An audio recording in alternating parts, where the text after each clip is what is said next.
प्रभु का नाम का स्तुति हो। वापस इस प्रकार ये बाइबल अध्ययन के लिए साथ में होने के लिए प्रभु ने हमें मदद किया।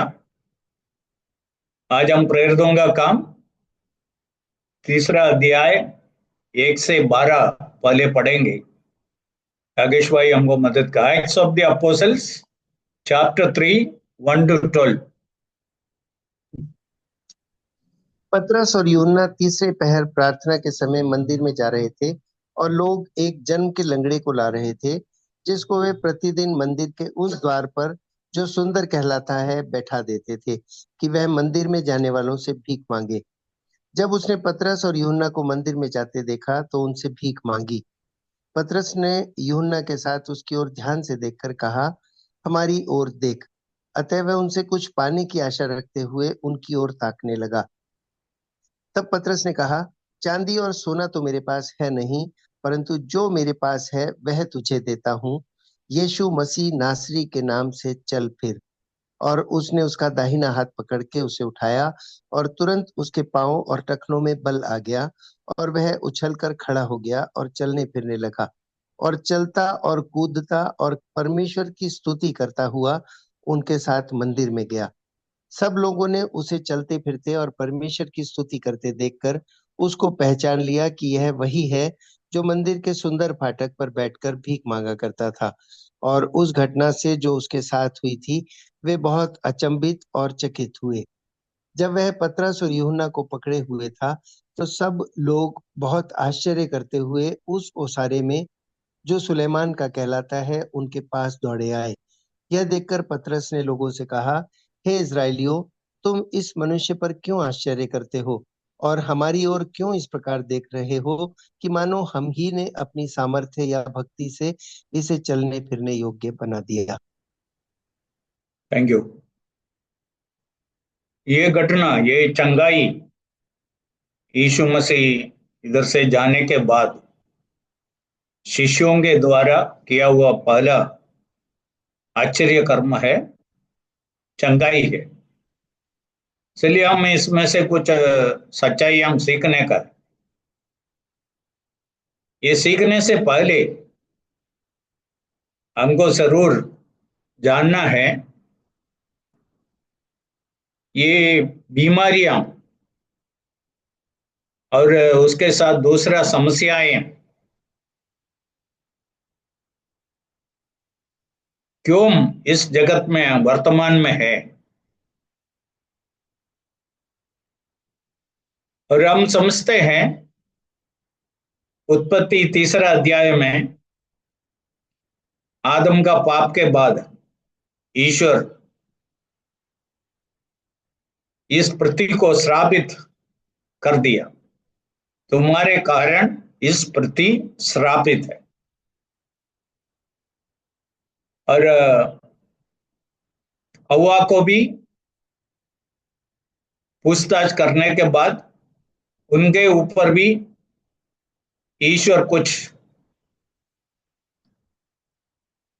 दुखों का बातें बोला है, वेदना के बारे में, पीड़ा के बारे में बताया। और आदम को देके बोला, तुम पसीना के साथ खाना खाएंगे और तुम आखिरी में मिट्टी है, आखिरी में मिट्टी में मिल जाएंगे। ये सब उत्पत्ति तीसरा अध्याय में है। पाप के बाद ईश्वर आदम और हव्वा को अनुग्रह के आशीर्वाद के बदले में कुछ दंड का बातें, कुछ श्राप का बात, इस प्रति श्रापित रहेगा और ये स्मृति तुमको योग्य फल नहीं देगा, ऐसा सब बताया। और इसमें से हम क्या समझते हैं, आदम का पाप के बाद मनुष्य में, इस पृथ्वी में कुछ बदलावट हुआ।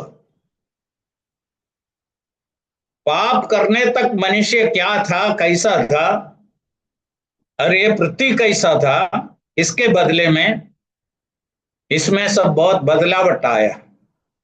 और उनमें से एक है बीमारियां। कई दुखों में से एक है बीमारियां। अभी हम जानते हैं, मैं आपसे पूछूं, वर्तमान में दुनिया में क्या क्या समस्याएं हैं, हम सब जानते हैं। बीमारियां एक है, और बहुत समस्याओं में एक मुख्य समस्या है बीमारियां। भूखेपन है, और लड़ाइयां हैं, और लोगों को पर्याप्त खाना नहीं है, कपड़ा नहीं है, रहने के लिए योग्य जगह नहीं है। ऐसा मनुष्यों का समस्या बहुत ज्यादा है। हम लोगों के साथ बात करके देखेंगे तो हमको मालूम पड़ेगा। फिर लोग एक सवाल पूछते हैं, ईश्वर एक अच्छा ईश्वर है, God is a good God, a loving God, प्रेम करने वाला ईश्वर है। ये ईश्वर क्यों इस दुखों को, समस्याओं को, विपत्तियों को होने को देता है? एक बहुत बड़ा सवाल है। अभी पहला बात मैं बोलना चाहता हूं, बीमारियों के बारे में लोगों का कुछ गलत शिक्षाएं। There are some false teaching about sickness. ये ऐसा है, all sickness is of the devil. सारा बीमारियां शैतान के द्वारा ही आया है और आ रहा है। God wants you to be healthy, और शैतान आपको बीमारी लेके देता है। और हम आगे पढ़ते समय में हमको मालूम पड़ेगा ये गलत है। बीमारी का कई कारण है। ये कारणों में से एक है शैतान लोगों को बीमार बनाता है। ये एक है, हम कबूल करते हैं। फिर ये शिक्षा बहुत गलत है, all sickness is of the devil. शैतान की ओर से है सारा बीमारियां। दूसरा है, all sickness can be healed. सारा बीमारियां चंगा कर सकता है। आज है ना, दुनिया में हम जानते हैं बहुत बड़ा चंगाई देने वाला लोग निकले हैं। उन लोग ऐसा दावा करते हैं, all sickness can be healed. ये भी गलत है। पौलुस इतना प्रभु का बड़ा दास था, हम जानते हैं, उनका बीमारी को चंगा करने के बदले में दूसरा कुरिन्थी 12वां अध्याय में प्रभु उसको क्या जवाब दिया? ये बीमारी तुम्हारे साथ रहेगा, ये बीमारी तुमको चाहिए, तुमको नम्र रखने के लिए इसका जरूरत है, वो उधर रहने दो, और मैं उसके ऊपर मेरा कृपा दूंगा। मेरा कृपा तुम्हारे लिए बहुत है। इसलिए पौलुस अजीवनांत एक बीमार व्यक्ति था। इसलिए सारा बीमारियां चंगा नहीं होता है, ये भी गलत है। तीसरा, इससे बड़ा गलत, बहुत बड़ा गलती है तीसरा, Jesus died for our sins, our sickness also. Yeshu Masih हमारा बीमारियों के लिए भी मरा है, इसलिए सारा बीमारी चंगा होना है। यशायाह नबी का पुस्तक में एक कलम है, 53 अध्याय में 53 में, यीशु मसीह हमारा बीमारियों के लिए मरा। ये बीमारी कौन सा बीमारी है? ये शारीरिक बीमारी नहीं है। पहला अध्याय में इस्राएल का आत्मिक बीमारी, आत्मा का बीमारी, उसके बारे में ईश्वर बोला। उस आत्मिक बीमारी के लिए, पाप के लिए, आत्मा का बीमारी है पाप, उसके लिए यीशु मसीह मरा है, हमारा शारीरिक बीमारी के लिए नहीं। शारीरिक बीमारी एक शब्द बोलने से मिटा सकता है, पाप का बीमारी ऐसा नहीं मिटा सकता था। रक्त बहाने के बिना पाप का क्षमा नहीं है, इसलिए यीशु मसीह को हमारा आत्मा का बीमारी पाप के लिए मरना पड़ा। इसलिए यीशु हमारा पापों के लिए मरा है, यीशु हमारा रोगों के लिए नहीं मरा। जरूर हमारा आत्मिक रोग, वो जो पाप है उसके लिए मरा है, शारीरिक बीमारी के लिए नहीं मरा। और 14 गलती है, चंगाई के साथ है। ये जो चंगाई पाने के लिए जो आते हैं, उसका विश्वास कमजोर है तो चंगाई नहीं होता है, पूरा दोष उसके ऊपर डाल देता है। क्यों इस आदमी को चंगाई नहीं मिला? उसका विश्वास कमजोर है, पूरा नहीं है। इसके लिए अभी ये जो चंगाई हुआ, इस आदमी का, ये लंगड़ा आदमी का कोई विश्वास नहीं था, और बराबर यीशु के बारे में भी वो सुना नहीं है, इसलिए उसका विश्वास के आधार पर चंगाई नहीं हुआ। इसलिए ये 4 गलत उपदेश शायद आप लोग भी सुना होगा, नहीं सुना नहीं है तो आज जो चंगाई देने वाला ऐसा एक झुंड निकला है, उन लोगों का शिक्षा है ये, दे आर टीचिंग दिस। अभी दूसरा बात, वाई पीपल बिकम सिक, लोग क्यों बीमार होते हैं, बीमारी का क्या कारण है?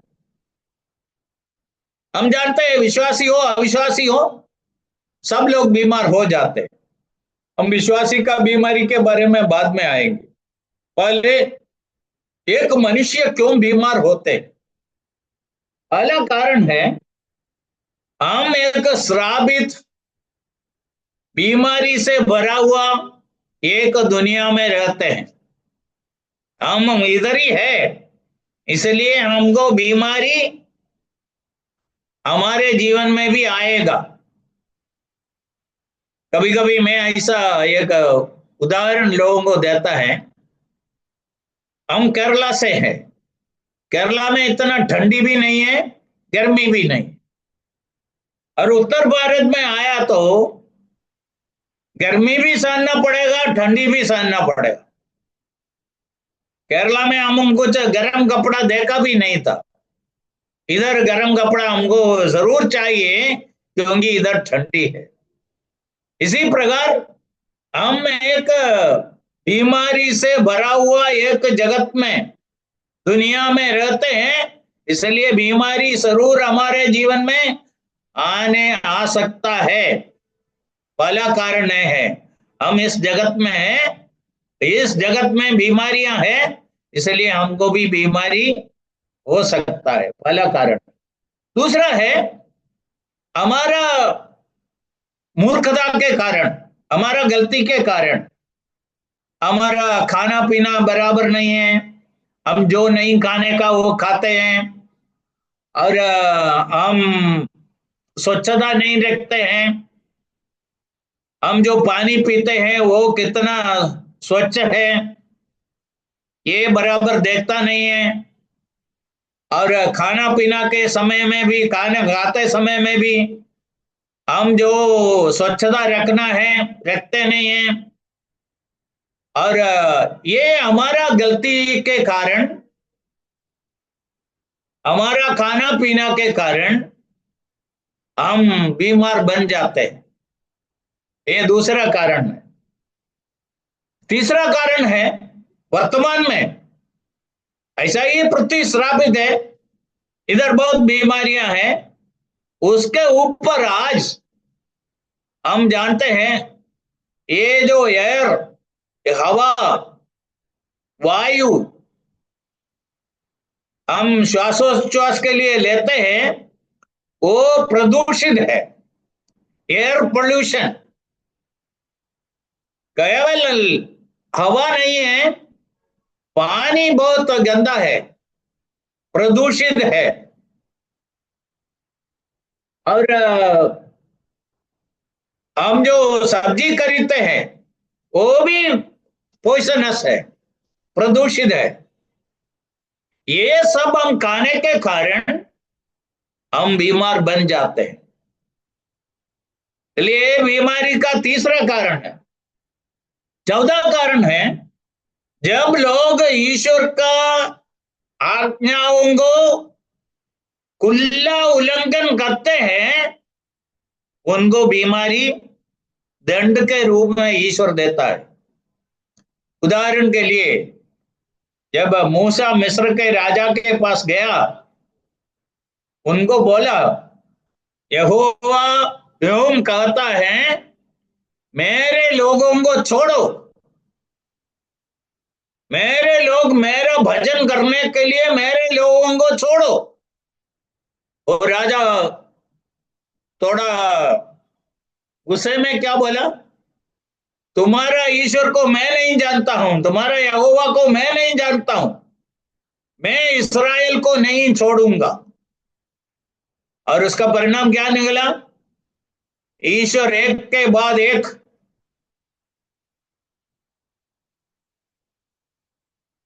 विपत्तियों को उनके बीच में भेजा। वो ईश्वर को चैलेंज करने के कारण, ईश्वर के आज्ञा के विरुद्ध में जाने के कारण, उसने ईश्वर का विपत्तियों को अपने जीवन में आमंत्रित किया। He was inviting God's punishment in his life by openly challenging God, ईश्वर को चैलेंज करने के कारण।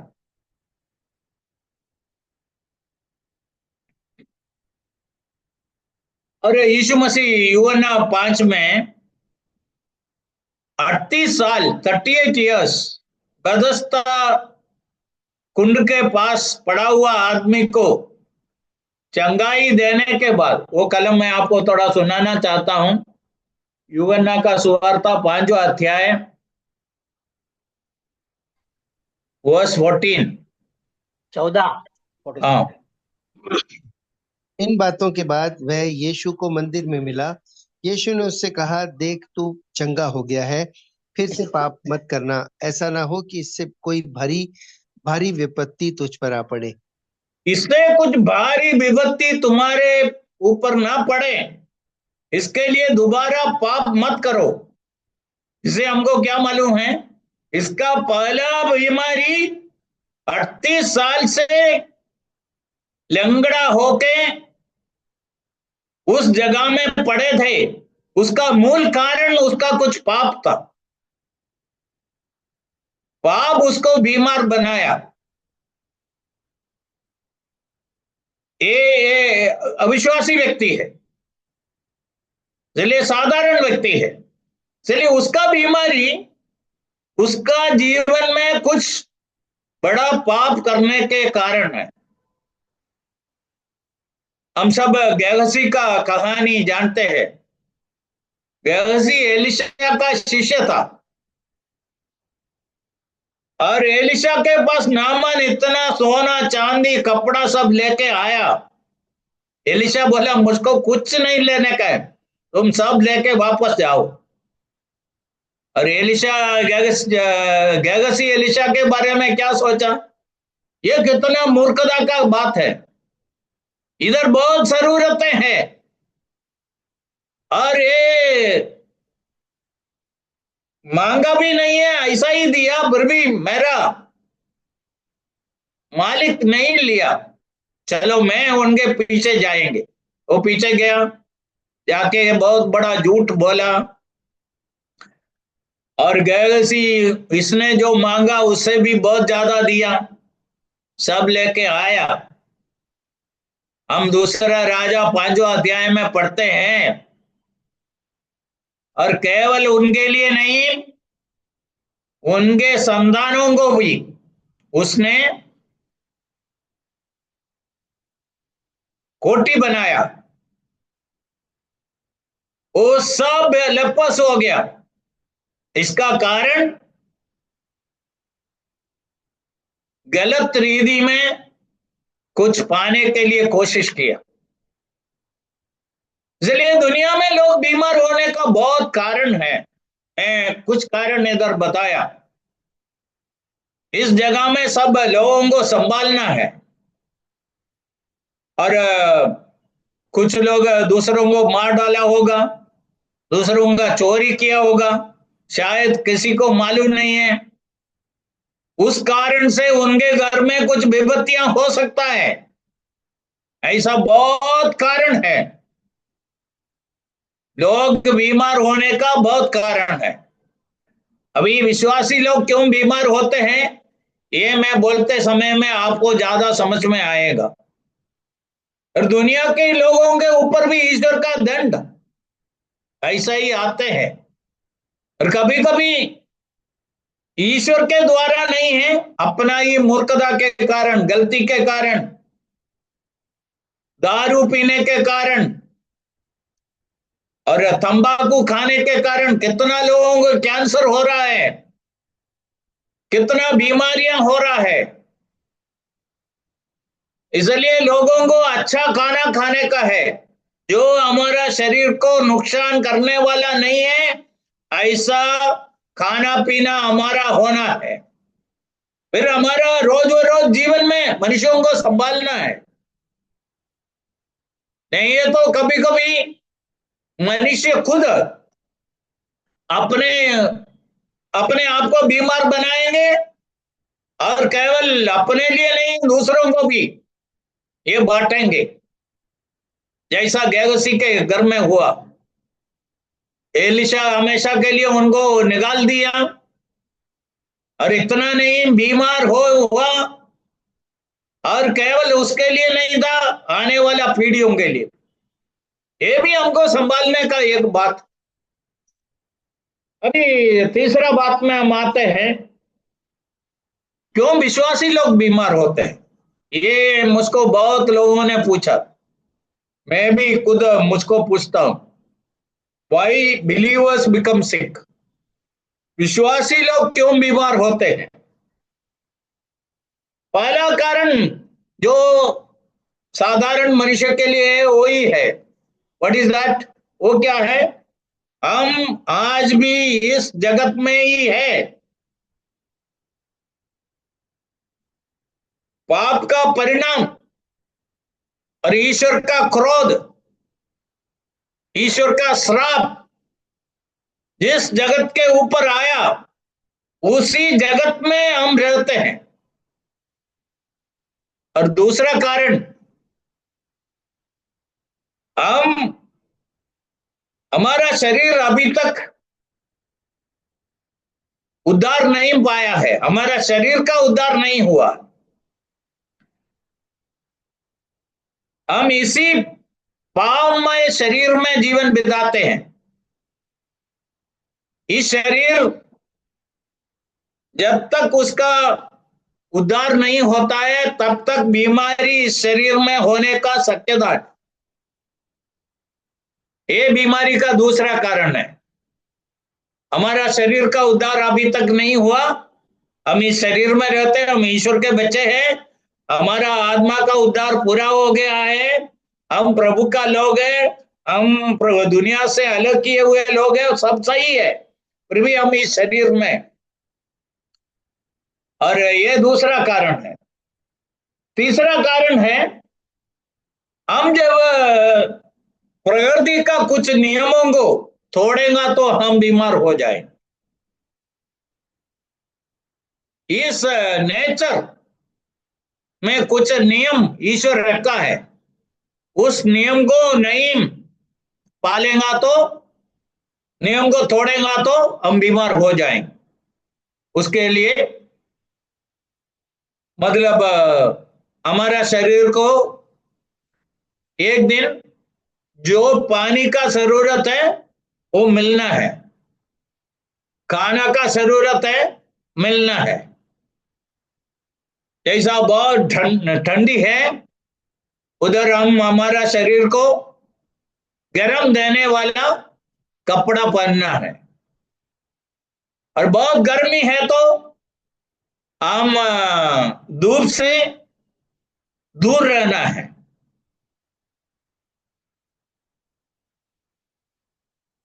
नहीं है तो हम बीमार होने का शक्यता है। इसलिए हम विश्वासी है, हमें ऐसा बातों में ध्यान नहीं देगा। और हमारा खाना पीने में भी संभालना है। आज बहुत लोग खाना का अभाव से बीमार नहीं होता है, खाना ज्यादा खाने से बीमार होता है। इसलिए हमारे लिए कौन सा खाना सूट है, अच्छा है, कौन सा खाना अच्छा नहीं है, उसको हम पहचानना है। एक एक शरीर में थोड़ा कुछ फर्क रहते हैं, ये हमको समझने का है। इसलिए हम ये नेचर का, प्रकृति का नियमों को तोड़ेगा तो हम बीमार हो जाएंगे। 14 बातें हैं, ये विश्वासी लोग बहुत संभालने का बात है। If you break the spiritual laws you will become sick. यदि आत्मिक नियमों को तोड़े, ईश्वर का आत्मिक नियमों को हम तोड़े, हम बीमार होने का शक्यता है। ये संभालना है। हर बीमारी ऐसा कुछ आत्मिक नियमों को तोड़ने के कारण नहीं है। हर बीमारी फिर भी हमको बोलना पड़ेगा, समझना पड़ेगा, कुछ बीमारियां कुछ आत्मिक नियमों को तोड़ने के कारण है। पहला कुरिन्दी 11वां कलम 11वां अध्याय हम सब अच्छी तरह जानते हैं। उधर प्रभु भोजन से अयोग्य रीति में कुरिन्थ का लोग भाग लेने के कारण उधर 3 परिणाम हुआ। उसका 30वां कलम में इस प्रकार लिखा है, 29 और 30 साथ में पढ़िए। क्योंकि जो खाते पीते समय प्रभु की देह को न पहचाने, वह इस खाने और पीने से अपने ऊपर दंड लाता है। इसी कारण तुम में बहुत से निर्बल और रोगी हैं और बहुत से सो भी गए। ओके, 3 प्रकार का दंड उधर आया है। पौलुस बोलने के लिए पीछे नहीं रहेगा। पौलुस उनको बोल दिया, तुम लोग प्रभु भोजन अयोग्य रीति में भाग लेने से तुम्हारे ऊपर कुछ दंड आया। अभी अयोग्य रीति में भाग लेगा तो दंड आएगा। उसका उल्टा क्या है, योग्य रीति में भाग लेने से कुछ आशीष मिलेगा। उधर एक कलम में जो बोला हुआ है, अयोग्य रीति में लेगा तो दंड आएगा, मतलब योग्य रीति में लेगा तो ईश्वर का आशीष मिलेगा। फिर 30वां कलम में लिखा है, इसी कारण तुम में से बहुत लोग निर्बल हो गया, रोगी हो गया, बहुत लोग मर गया और एक रोगी हो गया, निर्बल हो गया।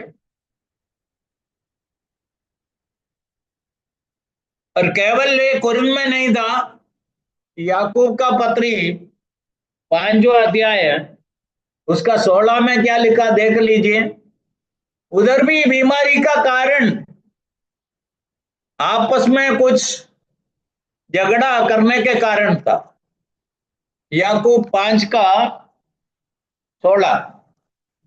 इसलिए तुम आपस में एक दूसरे के सामने अपने अपने पापों को मान लो और एक दूसरे के लिए प्रार्थना करो जिससे चंगे हो जाओ। ओके, एक दूसरे से माफी मांगो, एक दूसरे के लिए प्रार्थना करो और चंगा हो जाओ।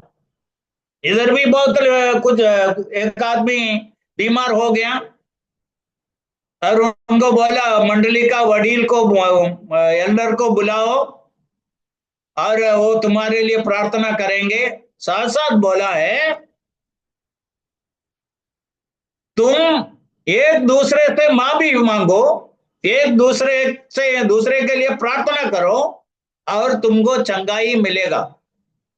मतलब इधर भी बीमारी होने का कारण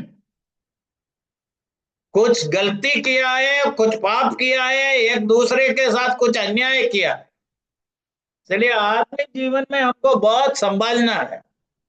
ऐसा मत सोचना कुछ भी बोल के कुछ भी करके हम बच जाएंगे, ऐसा मत सोचना।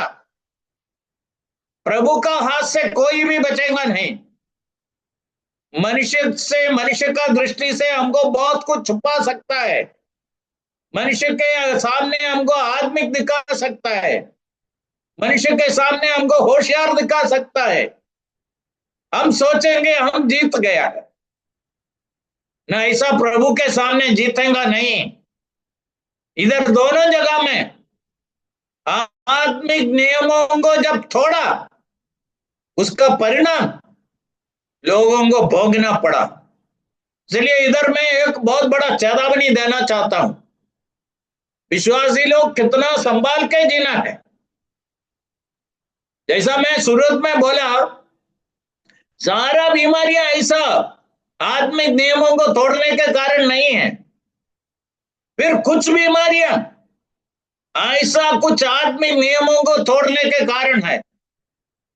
ऐसा जब मालूम पड़ता है उसके लिए योग्य रीति में हम उसका निवारण करना है। यदि दूसरे विश्वासी के साथ गलती किया तो उनसे माफी मांगना है, और प्रभु भोजन के साथ है, हम उसके लिए प्रभु से माफी मांगना है, उसको ठीक करना है। और हम आगे बहुत भय के साथ, बहुत सोच समझ के, हमारा जीवन को बहुत संभाल के दुनिया में जीने का है। तो उसका जवाब हमको जरूर स्वर्ग में देना पड़ेगा, इधर उसका कुछ परिणाम हमको भोगना पड़ेगा। ठीक है, पांचवा कारण है शैतान का आक्रमण। अय्यूब के जीवन में हम देखते हैं, मैं ऊपर बोला हुआ कोई भी दोष अय्यूब के जीवन में नहीं था। अय्यूब का आत्मीयता के कारण, उसका भक्ति के कारण उसको दुख भोगना पड़ा। उसका उनको बीमारी आया, इतना भयंकर बीमारी आया। उसका बीमारी में उसका वाइफ, उसका औरत उसको देख के ऐसा बोला है, ऐसा दुख सहन के बीमार रह के जीने से अच्छा है मरना अच्छा है। और उसके साथ बोला हुआ बात बहुत गलत है, ईश्वर को श्राप दे दो और मर जाओ। इतना बीमार होने का कारण उसका जीवन का कुछ गलती नहीं था। इसलिए वापस हमको संभालना है। यदि एक अच्छा विश्वासी के जीवन में कुछ तकलीफें आया, कुछ बीमारी आया, हम ऐसे समय में कुछ गलत शब्द हमारे मुंह से नहीं निकलना है। ऐसा बोलना बहुत अच्छा होगा, हमको कुछ मालूम नहीं है ये क्यों ऐसा हुआ है, ये हमको मालूम नहीं है, प्रभु ही जानता है। यदि मालूम है तो बोलने में कुछ गलती नहीं है। और यदि हम ऐसे आत्मिक लोग हैं तो यदि एक व्यक्ति को बताने के लिए प्रभु का आत्मा हमको प्रेरणा देता है तो बोलना भी सही है। इसलिए इधर अय्यूब बीमार होने के पीछे शैतान का काम था। शैतान ईश्वर के साथ अयूब बहुत करीब नजदीक चलता था। वो देखे उनको अच्छा नहीं लगा, इसलिए सोचा उनके जीवन में ऐसा कुछ विपत्तियां लाएगा तो ये दूसर से ईश्वर से अलग हो जाएंगे, ऐसा सोचा। और दूसरा कुरिन्थी 12वां अध्याय में पौलुस का बीमारी के बारे में मैंने बोला था, अभी हम पढ़ के देखेंगे, क्योंकि इसमें से हमको कुछ सीखने के लिए मिलता है। 2 कोरिन्थियंस चैप्टर 12, 7वां कलम। इसलिए कि मैं प्रकाशनों की बहुतायत से फूल न जाऊं, मेरे शरीर में एक कांटा चुभाया गया, अर्थात शैतान का एक दूत, कि मुझे घूंसे मारे ताकि मैं फूल न जाऊं। आगे पढ़िए। इसके विषय में मैंने प्रभु से 3 बार विनती की कि मुझसे यह दूर हो जाए, पर उसने मुझसे कहा, मेरा अनुग्रह तेरे लिए बहुत है, क्योंकि मेरी सामर्थ्य निर्बलता में सिद्ध होती है। इसलिए मैं बड़े आनंद से अपनी निर्बलताओं पर घमंड करूंगा, कि मैं मसीह की सामर्थ्य की करूंगा कि मसीह की सामर्थ्य मुझ पर छाया करती रहे। Okay, thank you.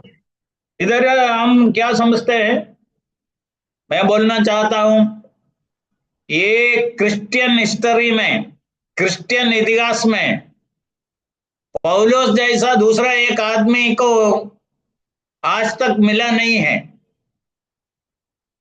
हम बहुत धन्यवाद के साथ इस आदमी को याद करते हैं, क्योंकि नया नियम का 13-14 पुस्तक उनके द्वारा ही हमको मिला है, इस आदमी के द्वारा ही मिला है। और बहुत मंडलियों के बारे में हम पढ़ते हैं, इस आदमी के द्वारा ही स्थापना हुआ है। प्रभु के लिए बहुत उपयोगी, एकदम समर्पित व्यक्ति था, और प्रभु को और प्रभु का मंडली को, प्रभु का लोगों को इतना प्रेम किया हुआ आदमी था। फिर भी वो बीमार था, और इधर बीमार होने के बाद 3 बार प्रार्थना किया। तीसरी बार जवाब मिला, ये बीमारी ऐसा ही रहेगा, ये तुमको चाहिए, तुमको इतना प्रकाशन मिलने के कारण घमंड, तुम एक मनुष्य है, घमंड होने का शक्यता है, इसलिए तुम्हारे साथ रहने दो। उनको नम्र बनाने के लिए ईश्वर दिया था। चलिए, मनुष्य विश्वासी बीमार होने का 5 कारण मैं इधर बताया। अभी विश्वासी बीमार होने से और दूसरे विश्वासियों का बीमारी देखे, हमारा बीमारी को देखे, और हमारा बीमारी से हम बाहर आने के बाद और बीमारी के समय में हम क्या करना है, उसके बारे में 4-5 कलम मैं आपको सुना के ये पूरा कर देता हूं। भजन संहिता 103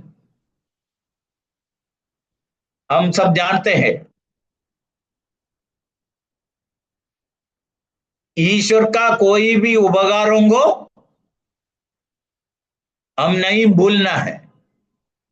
हम एक दिन तंदुरुस्ती के साथ,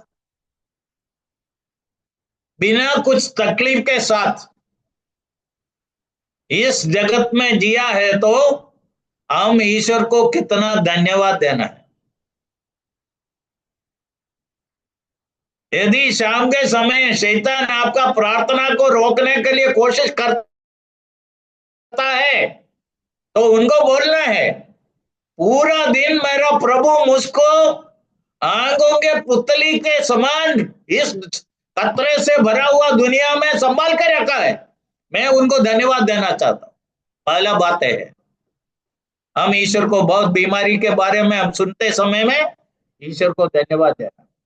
भजन संहिता 119 उसका 67 और 71, बीमारी विश्वासी के जीवन में आने से क्या फायदा है। 119 का 67 और 71, उससे पहले कि मैं दुखित हुआ, मैं भटकता था, परंतु अब मैं तेरे वचन को मानता हूँ। ओके, 71। मुझे जो दुख हुआ मुझे जो दुख हुआ वह मेरे लिए भला ही हुआ है, जिससे मैं तेरी विधियों को सीख सकूं। ओके, इधर ये व्यक्ति बोलते हैं पहले मैं भटक गया था, अभी मैं तेरे वचन में वापस आया, अभी तेरा वचन में पालन करूंगा, वचन के अनुसार जीऊंगा। चलिए, बीमारी हमारे जीवन में प्रभु के पास नजदीक आने के लिए प्रभु का वचन के अनुसार हमारा जीवन को बनाने के लिए एक विश्वासी का मदद करते हैं। हम में से कोई परिपूर्ण नहीं है। कभी कभी हम कुछ बातें चलेगा ऐसा सोचता है, और बीमारी हमें नम्र बनाएंगे, हमारा जीवन को हम तबाश करेंगे। जगह हम सुधारना है, उधर हमको सुधारने के लिए मिलता है। दूसरा कुरिन्थी 1:4, दूसरा कुरिन्थी 1:4। तीसरा फायदा है बीमार होने से, वह हमारे सब क्लेशों में शांति देता है, ताकि हम उस शांति के कारण जो परमेश्वर हमें देता है, उन्हें भी शांति दे सकें जो किसी प्रकार के क्लेश में हो।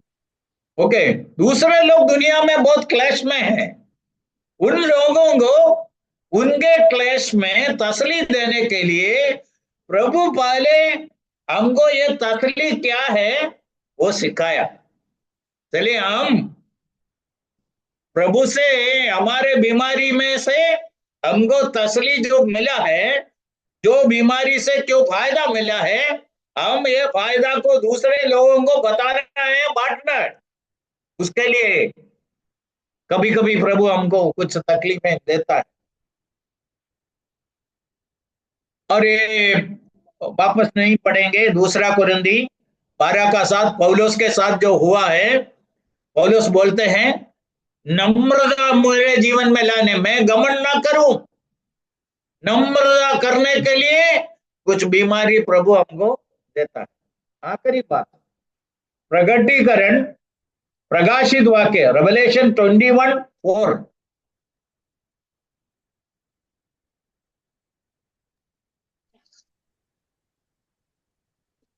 वह उनकी आंखों से सब आंसू पोंछ डालेगा, और इसके बाद मृत्यु न रहेगी, और न शोक, न विलाप, न पीड़ा रहेगी। पहली बातें जाती रहीं। इधर जब बीमार होते हैं, समझने का है ये बीमारियां सब इधर ही रहेगा। जब तक हम शरीर में है, ये दुख आएगा, आंसू आएगा, वेदना आएगा, तकलीफें आएगा, और हमारा भविष्य बहुत आनंदमय है। प्रभु ऐसा एक जगह हमारे लिए तैयार कर रहा है, हमेशा के लिए हमारा आंखों से आंसू पोंछेगा। कोई भी क्लेश नहीं होगा, कोई बीमारी नहीं होगा, कोई वेदना नहीं होगा, कोई मरण नहीं होगा। ऐसा एक जगह हमारे लिए तैयार होता है। हम जब बीमार होते समय में हमें मिलने वाला शरीर, हमें मिलने वाला जगह कितना उत्तम है, उसके बारे में सोचने का समय है। आज हम इधर समाप्त करेंगे। प्रभु का इच्छा है तो अगले हफ्ता हम तीसरा अध्याय में पौलुस और यूहन्ना के द्वारा इस लंगड़ा आदमी को मिला हुआ चंगाई के बारे में पढ़ेंगे। प्रभु हम सबको आशीष करे।